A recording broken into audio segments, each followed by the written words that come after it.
Un intérêt particulier de ce master n'est pas de former à des technologies particulières.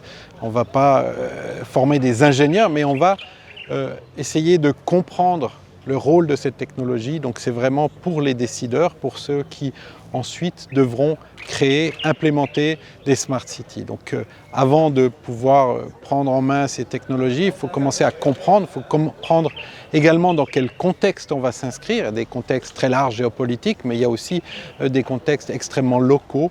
Et donc on essaie d'avoir finalement à travers un certain nombre de méthodologies, à travers un certain nombre de technologies, à travers aussi des entrées plus sociales, plus sciences politiques, de faire comme ça une synthèse qui nous permet d'aller vers plutôt les décideurs et les gens qui, dans les prochaines années, ils seront nombreux puisque les Smart Cities commencent à prendre gentiment pied dans la plupart des territoires et donc les gens seront extrêmement nombreux et ne sont pour l'instant pas formés. Donc c'est un des défis qu'on a dans notre master exécutif à l'UM6P qui est fait conjointement avec l'African Cities Lab, avec le PFL, c'est vraiment de pouvoir former les futurs décideurs et les faire comprendre et réfléchir ensemble aux tenants et aboutissants de ces technologies.